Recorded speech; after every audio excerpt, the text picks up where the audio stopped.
How do we abide in God? We abide in Him according to the teaching of the anointing. When God anoints us, this anointing comes with a feeling. It is true that every genuine Christian has the anointing in him. The Lord is not stingy, but neither is He sloppy. He means business with us.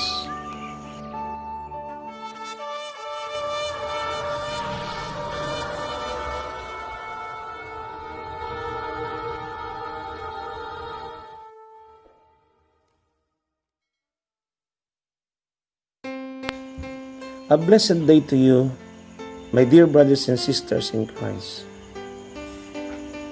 Today we will continue with the messages given during the resumption of Watchman's ministry.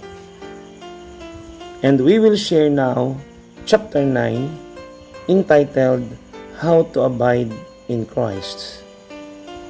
This was a fellowship meeting in the morning of December 27, 1947 at Hong Kong with Brother Witness Lee as the speaker.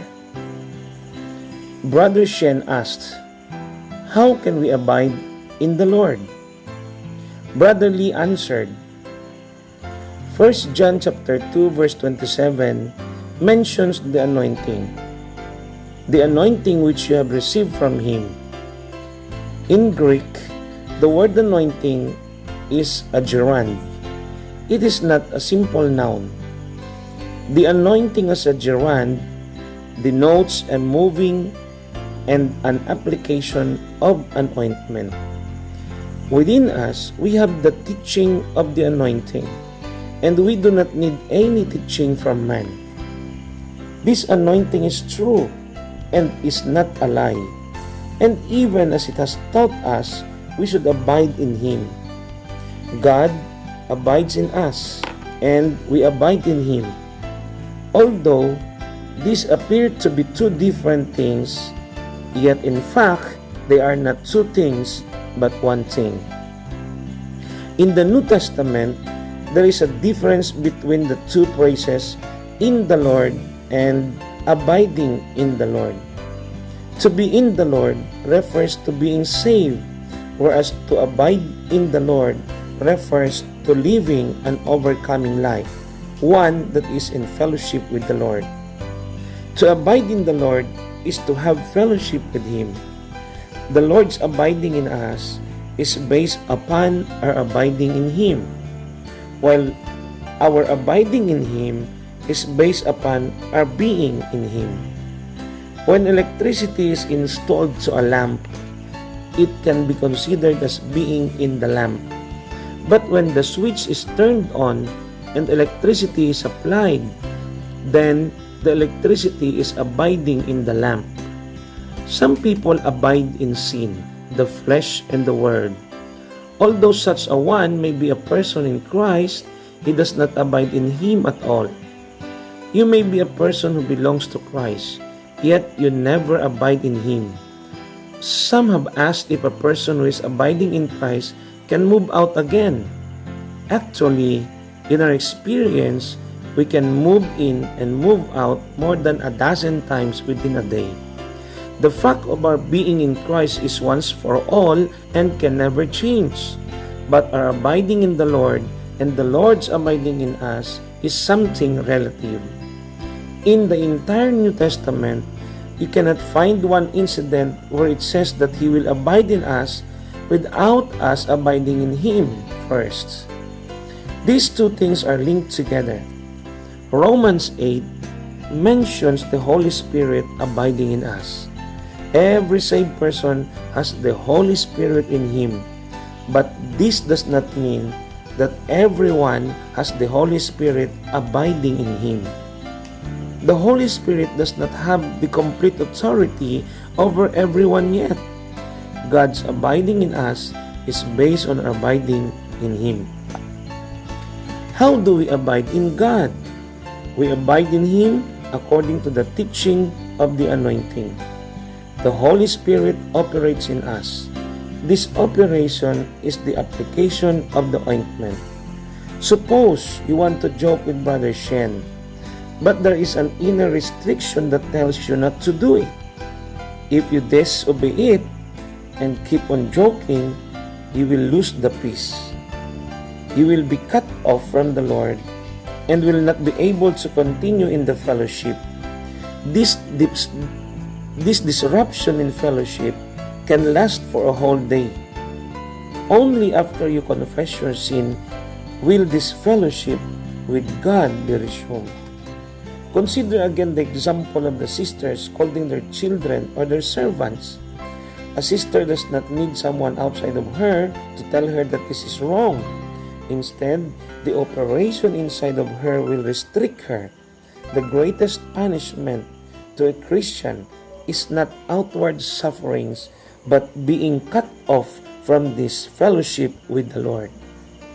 A few times, I found myself arguing with rickshaw drivers. When I argued, the Lord was gone. There is a difference between what we know and what we feel. You may know that a certain medicine is bitter, but it is only after you put the medicine into your mouth that you feel its bitterness. When God anoints us, this anointing comes with a feeling. If I touch Brother Way's forehead, surely he will feel something. Whenever we ignore our feeling, we are cut off from the fellowship. This is very real, and it is very simple. It all depends on whether or not you're willing and whether or not you want to have this experience. All other kinds of teachings are dispensable, but this matter is indispensable. There is no teaching that can cause something to happen. No matter how proper, neat, clean, and blameless you are as a person, as long as you are living outside the Lord, you are not worth anything in God's eyes. It is true that every genuine Christian has the anointing in him. The Lord is not stingy, but neither is he sloppy. He means business with us. Some sisters may want to buy some bargain fabrics. There is nothing wrong with this, yet the Lord may not want them to do it. For the price to be cheap is one thing, for someone to buy the items is another thing. In the end, when the sisters go ahead and make the purchase, they lose their peace and are unable to pray for a few days. Only when others buy those fabrics from them are they able to gain back their peace. I have been a Christian for 22 and a half years. During the first 10 or more years, I did not know anything about this way. During the last few years, the Lord has granted me mercy to discover this way. The more you go along with your inner feelings, the more your spirit will be enlightened, and the more demands you will experience. These demands will become more and more severe, and you will be more and more restricted by the Lord. Up to a certain point, you will lose the freedom to speak, act, laugh, or cry. You will be restricted in everything. The more we reason, the more the Lord is gone.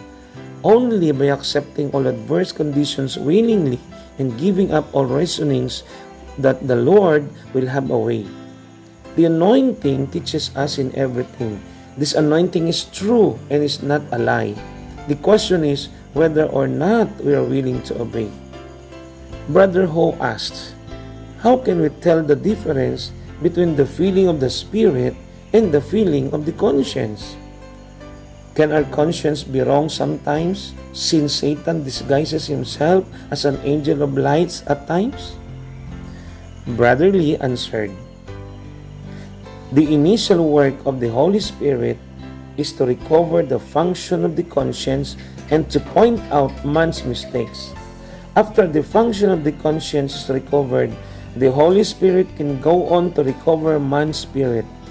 Once man's spirit is recovered, surely it will have feelings. A person has to take care of the inner feelings. If he does not have peace about something, he should stop doing it. Only when he is at peace should he proceed with anything. In the Gospels, after a person is saved, many times the Lord says, go in peace. Romans 8:6 says that mind set on the Spirit is life and peace. After the Ethiopian eunuch was baptized, he went on his way rejoicing. In taking this way, There is no need to analyze too much. In the course of our experience, spontaneously we will be able to differentiate between the conscience, the spirit, and the flesh. We will develop a feeling for all these things.